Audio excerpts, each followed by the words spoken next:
Katie from What Katie Did, and today I'm going to be talking about fully fashioned stockings. Now, a couple of months ago, I put the question out to you guys as to what you wanted me to make videos about, and one of the subjects was that you wanted to go see more behind the scenes information, and so today I'm going to take you behind the scenes at the factory where we make all of our fully fashioned stockings and seam-free RHT stockings. I first discovered fully fashioned stockings in the mid-90s when I was working at the fetish store Skin 2 in London, which incidentally is only about a mile and a half up north from where our London boutique is at the moment, so it's very much my home turf around there. The team who I worked with at Skin 2, everyone was absolutely obsessed with fully fashioned stockings, and I didn't really understand why, because at that point in time they cost over £10 a pair, which, you know, this is going back 20 years, and that seemed a crazy amount of money to me. Little did I know that they'd go up in cost far more than that, and now they retail for us around £22, so £10 seems like a bargain, but at the time, on my shop girl wages, it was quite a big chunk out of my salary, and I just really didn't see that how any pair of stockings would be worth it. Until, of course, I tried them and I fell in love with them just as much as everyone else did at Skin 2. It was such a great company to work for. I can remember we did a whole article on Walfords. They did these beautiful tights called opaque de Villes, and we did a whole article about these wonderful tights, and also the old Harmony Points, which was the last fully fashioned stockings made by Aristoc, by a mainstream hosiery company in the UK. And it was fascinating to hear everyone talk about these mysterious items for hours on end. Moving on to today, I'll talk a little bit about where our stockings are made in the UK. They're made in one of two remaining fully fashioned stocking factories in the UK. We're very, very lucky indeed to have two in the UK, because they're very, very rare indeed. There's only a handful of factories still going in the world. There is no easy way to make fully fashioned stockings. They have to be knitted on vintage redding machines, which stopped being made in the mid-60s. And the special thing about fully fashioned stockings is they're actually knitted flat, and the seam actually holds the stocking together. If you buy modern seam stockings, they're actually knitted on a modern circular knit machine, and the seam is just there for decoration. The same machine can knit stockings without seams and with seams, whereas with fully fashioned stockings, the seam is an integral part of the stocking. The redding machines are actually made in Reading, Pennsylvania, and it's quite a sad tale because they didn't actually move with the times. They just focused on this one machine, and of course when circular knit machines came into fashion and RHT seam-free stockings took over, then unfortunately they had nowhere to go, and the whole company closed down. But these machines are incredible. They're over 50 feet long and they weigh 17 tons. So you can imagine that once you've got one of these machines, you certainly don't want to move it. And this is one of the main queries I get asked is why don't you set up machines? Why can't they get moved to China? Why can't they be rebuilt? And it's just something that would be absolutely a complete nightmare to do, because they're so big and cumbersome, and you need people who are qualified, who know how to run them. It would just be a complete nightmare. Like I've got here that there's two sides to the machine. On each side you have 30 heads, so 30 pairs of stockings are made at a time, and each head has 500 needles. So altogether there's 15,000 needles. Now if you do have arguments with your sewing machine like I do, I mean, I have enough trouble with one needle, so 15,000 is an incredible number to have to worry about. If one needle goes on one of the heads, then the whole lot has to stop for it to be fixed. There's no way of keeping everything else going, which means that, you know, it does take a long time if anything does go wrong, and it frequently does. On our website for our fancy heel types, I often put that these are only knitted a couple of times a year, and this is because the machines have to be totally reset, and you can imagine with all those needles, you don't want to do that every week. So we have the two machines which are working on point and Cubans and the basics, and then we have the other machine which works on our Empire heels and fancy heel types, which are even slower. They're even slower than the main machines.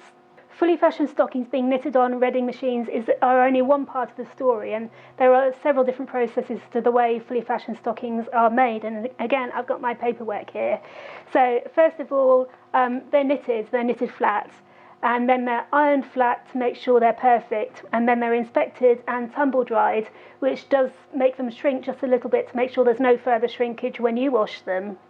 And then you go on to sewing the seam, and when you see the seam being sewn, it's absolutely fascinating, because you think it would be a highly automated process, and in fact it's a kind of mini overlocker machine. And if you look closely at the seam on your fully fashioned stocking, it is very much like an overlock stitch, and someone actually sits the machine and does these by hand, overlocking them, and it's an amazing skill, because you can imagine how close to the edge you are when you're sewing, but it's all done by hand, and it's absolutely fascinating to watch.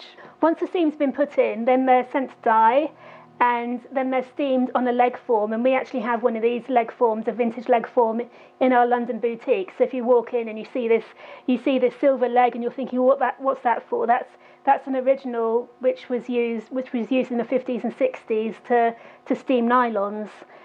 Finally, after they're steamed, they're checked again, and then they go off to be packed. When it comes to contrast seam fully fashioned stockings, there's two ways of doing this. The first, which is what we use for our champagne and red seam fully fashioned stocking, is simply an all champagne fully fashioned stocking is made, and then a second seam is added on top of the first overlock stitch in red, which gives it the contrast look. Now, for the full black foot, seam and welt version, black yarn will be used when you're knitting on the ready machine. So the black yarn will be used for the foot and the welt, whereas the leg will be the normal greige, which is the colour the nylon before it's dyed is. And then when the seam is added, this will be done in black on the overlock machine.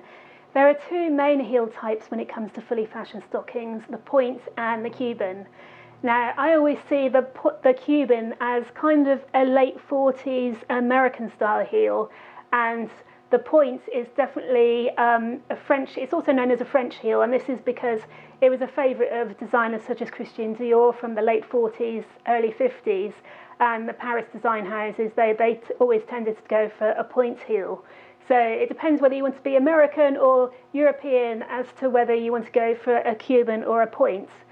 Personally, although I love French style, I tend to go for a Cuban heel simply because they're rarer when it comes to reproduction stockings. They're generally harder to find than point heels, so if I go for a fully fashioned, then people are more likely to think at first glance, oh, she's wearing real fully fashioned stockings. Fancy heel types were made in the 1950s, although they were reserved for cocktail wear and high couture wear. They definitely weren't worn every day, and they weren't worn for daytime. They would have been kept for the finest evening events and balls. Although we think of fully fashioned stockings as being very expensive today, when you look at the prices and the equivalent prices that were charged in the 40s and 50s, they were just as expensive to women back then as well.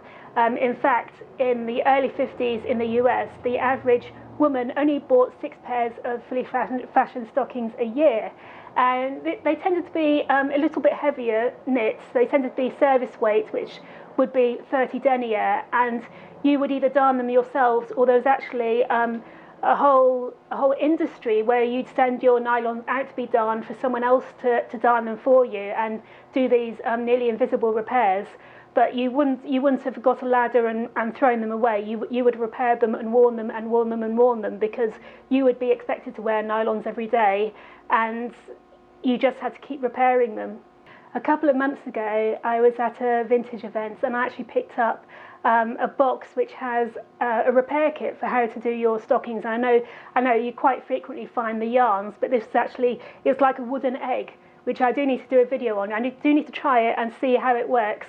And this was so you could repair your stockings at home, and it's got this tiny hook and eye thing to pick up the loose threads. And I think it's going to be nearly impossible to use on modern fully fashioned stockings because they are so fine. But I will do a video on it, so keep an eye out for it, and I'll let you know if it works. And if it does, then I've got a whole box of them. I've got a set of 12, so I'll bring one and put one in our LA shop and one in our London shop. So if you do get a ladder and a valuable pair of stockings, you can come in and sit down on the sofa and make yourself a cup of coffee and sit there for an hour and see if you can fix it. If you do have any questions about fully fashioned stockings, please let me know. In the meantime, take care, and I'll catch up with you soon.